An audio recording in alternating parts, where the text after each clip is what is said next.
Hello दोस्तों, मैं दीपक आप सभी को अपने चैनल में स्वागत करता हूं। हमारा आज का टॉपिक है विद्युत धारा का चुंबकीय प्रभाव। इस वीडियो में हम आपको बताएंगे कि चुंबक क्या होता है, चुंबक के अंदर कौन कौन से गुण होते हैं, चुंबकीय क्षेत्र रेखाएं क्या क्या होती हैं और कैसे उत्पन्न होती हैं और इसके गुण क्या क्या होते हैं। इन सभी टॉपिक्स को इसमें डिस्कस किया जाएगा। तो सबसे पहला टॉपिक है हमारा चुंबक। चुंबक का परिचय, इंट्रोडक्शन चुंबक की। चुंबक क्या है? तो चुंबक Fe3O4 का एक ऑक्साइड होता है, मतलब फेरस का एक ऑक्साइड है। फेरस का ऑक्साइड है, माने लोहे का ऑक्साइड होता है। ये लोहे का ऑक्साइड होता है। उसके बाद ये कितने प्रकार से हो सकता है? तो ये एक प्रकार का क्या है? पत्थर।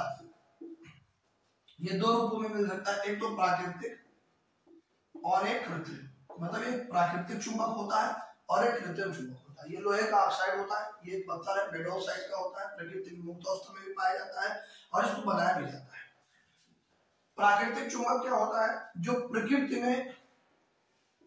प्रकृति द्वारा जो प्रदत्त है, मतलब जो ये प्रकृति द्वारा दिया गया है, मतलब प्रकृति में मुक्त रूप से पाया जाता है।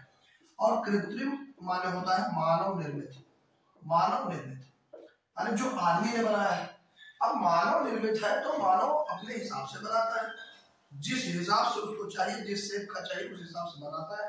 जैसे हम घोड़े के नाम के आकार का भी चुंबक बना सकते हैं, दंड चुंबक भी बना सकते हैं, चुंबकीय सुई भी बना सकते हैं।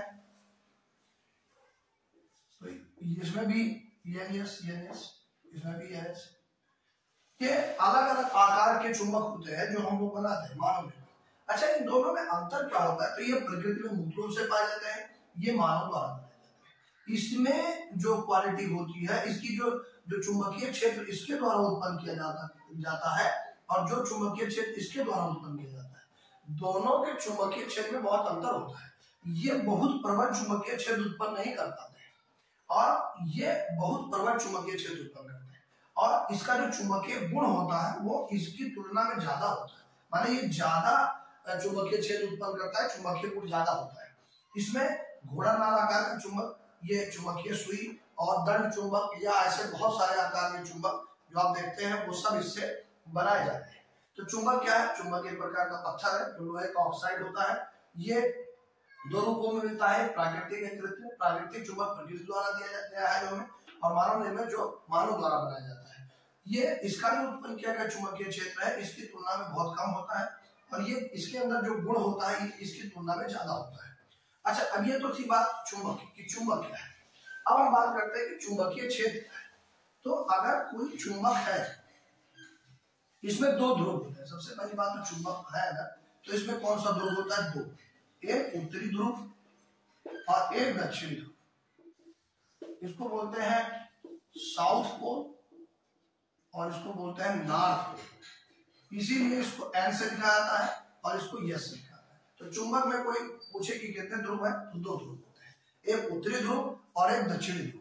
तो जब दो ध्रुव होते हैं इसमें तो इसको द्विध्रुव भी कहा जाता है, चुंबकीय द्विध्रुव। तो चुंबक ही चुंबकीय द्विध्रुव, क्योंकि इसमें कितने ध्रुव होते हैं? दो। इसमें पूर्वी पश्चिमी ध्रुव नहीं होता है। अब इसकी खास बात क्या है कि अगर चुंबक रखा है और चुंबक के चारों कोई चुंबकीय पदार्थ, चाहे वो अनुचुंबकीय हो, चाहे वो प्रतिचुंबकीय हो, चाहे वो लौ चुंबकीय हो, इसका डिस्कशन आगे करेंगे। अगर चुंबक के समीप पड़ जाए या कोई दूसरा चुंबक ही आ जाए या कोई लोहे की कील जाए, तो क्या होगा कि वो या तो इसको आकर्षित करेगा तो प्रतिकर्षित। जैसे लोहे की कील है तो उसको आकर्षित कर लेगा, अपनी तरफ खटाक से खींच लेगा। ऐसे बहुत सारे पदार्थ होंगे जिनको अपनी तरफ नहीं खींचेगा, प्रतिकर्षित करेगा। वो सब आगे डिस्कस करेंगे। अभी डिस्कस क्या कर रहे हैं कि चुंबकीय क्षेत्र क्या होता है। तो हम जानते हैं कि अगर चुंबक है तो किसी चुंबकीय क्षेत्र क्या है, तो हम जानते हैं कि अगर कोई चुंबक है उसमें दो ध्रुव होते हैं, तो चुंबक के चारों ओर इसका प्रभाव पड़ता है। चुंबक के चारों ओर इसका प्रभाव पड़ता है। जैसे अगर कोई चुंबक रखा हुआ है तो उसके आसपास अगर कोई लोहे की कील या कोई दूसरा चुंबक ले जाया जाए तो ये चुंबक उस पर अपना प्रभाव डालता है या उस पर बल लगाता है। इसी प्रभाव को चुंबकीय क्षेत्र कहते हैं। माने चुंबक के चारों ओर का वो क्षेत्र, चुंबक के चारों ओर का वो क्षेत्र जिसमें चुंबक के प्रभाव को महसूस किया जा सकता हो, उसको चुंबकीय क्षेत्र कहते हैं।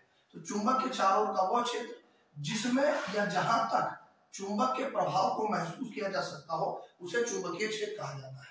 चुंबकीय क्षेत्र क्यों उत्पन्न होता है, इस पर बात किया जाए तो सबसे पहले अगर डिस्कस किया जाए तो चुंबक में दो ध्रुव होते हैं और चुंबक के चारों ओर का वो क्षेत्र जहां तक इसका प्रभाव महसूस किया जा सकता है ये सब क्या कहलाता है, चुंबकीय क्षेत्र कहलाता है। अब चुंबकीय क्षेत्र उत्पन्न क्यों होता है, क्योंकि हम जानते हैं कि चुंबक में क्या ध्रुव दो, एन और एस। हम जानते हैं कि इससे कुछ काल्पनिक रेखाएं बनती है। ये जो कंसेप्ट है चुंबकीय बल रेखाओं का, अगला जो टॉपिक है इसका यह है चुंबकीय बल रेखाएं। चुंबकीय बल रेखाएं, ये चुंबकीय बल रेखाएं होती क्या है, ये कैसे बनती हैं, क्यों बनती है।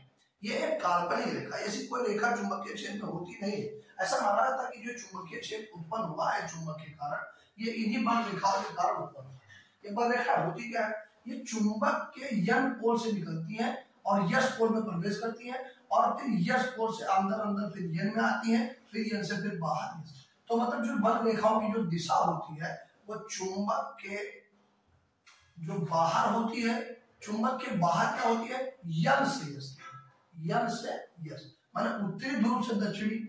और चुंबक के अंदर क्या होती है, और अंदर दिशा क्या होती है बल रेखाओं की, यस से माने यस में फिर यन में। ऐसे ये प्रक्रिया यहाँ से निकल रही है, ऐसे जा रही है।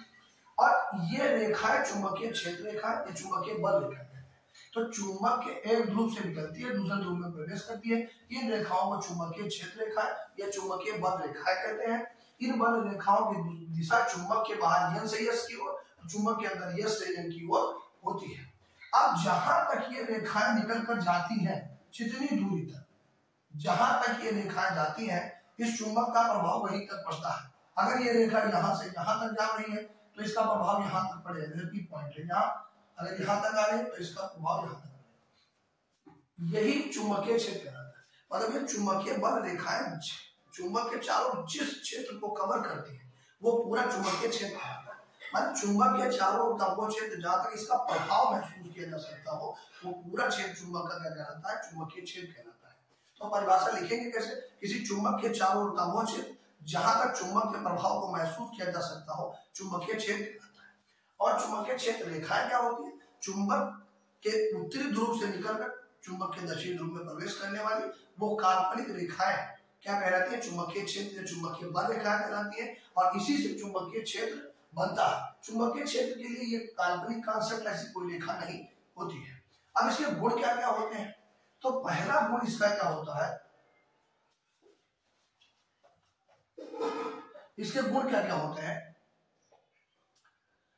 इसका पहला गुण है कि इसकी जो रेखाएं होंगी ये उत्तरी ध्रुव से निकलती हैं और दक्षिणी ध्रुव में प्रवेश करती हैं।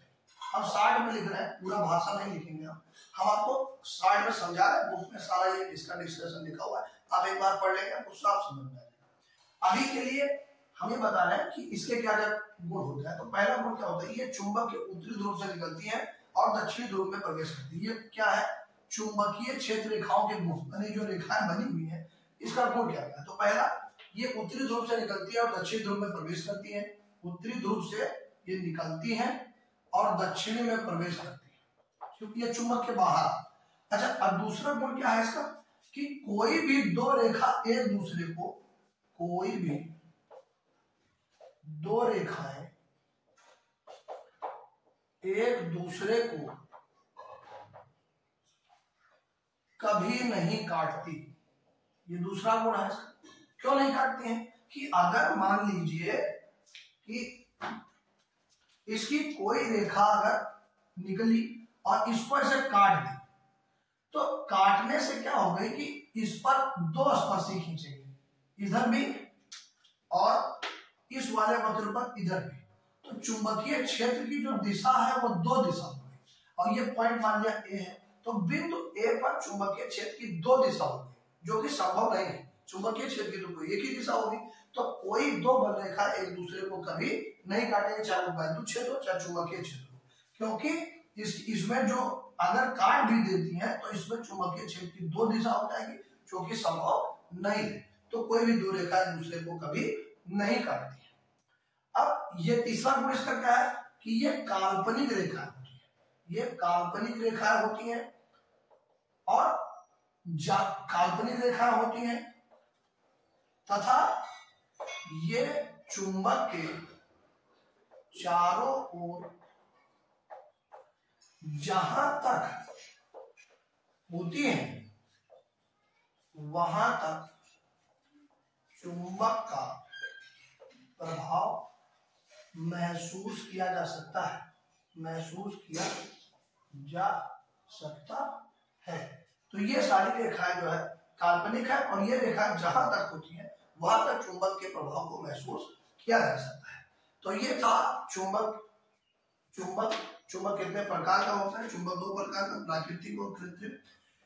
प्राकृतिक चुंबक प्रकृति में मुक्त अवस्था में पाए जाते हैं। ये पत्थर प्राकृतिक रूप से पाए जाते हैं और ये इस पत्थरों में जो चुंबकीय गुण होता है बहुत कम होता है, बहुत ज्यादा नहीं होता है और जो चुंबकीय प्रकृति है कम होती है। कृत्रिम को मानव चुंबक भी कहते हैं। इसे अलग अलग आकार में अपने हिसाब से बनाया जा सकता है। ये नरम लोहे के बनाए जाते हैं। लोहा दो प्रकार का, एक हार्ड आयरन, एक सॉफ्ट आयरन। ये सब सॉफ्ट आयरन वाले होते हैं। और चुंबकीय क्षेत्र के बारे में बात करें तो चुंबक के चारों का वो क्षेत्र जहां तक चुंबक का प्रभाव महसूस किया जा सकता हो उसको चुंबकीय क्षेत्र कहते हैं। इस क्षेत्र को कैसे बनाया जाता है? तो ऐसा माना जाता है कि जो क्षेत्र होता है वो चुंबकीय रेखाओं से बनता है। इन रेखाओं को चुंबकीय बंध रेखाएं कहते हैं। चुंबकीय बंध रेखाओं में कई गुण होता है। पहला, ये उत्तरी ध्रुव से निकलती है, दक्षिण ध्रुव में प्रवेश करती है। और दूसरा, ये कोई भी दो रेखा एक दूसरे को कभी नहीं काटती है। और तीसरा, ये चुंबक के चारों जहां तक फैली होती है चुंबक के प्रभाव को वहां तक महसूस किया जा सकता है। तो ये था चुंबक का बेसिक डिस्कशन। अभी आगे के लेक्चर्स में हम डिस्कस करेंगे कि चुंबक में जो ये चुंबकीय गुण है इसका प्रभाव अगर पड़ रहा है तो ठीक है, लेकिन क्या धारा प्रवाहित करके भी चुंबकीय क्षेत्र उत्पन्न किया जा सकता है?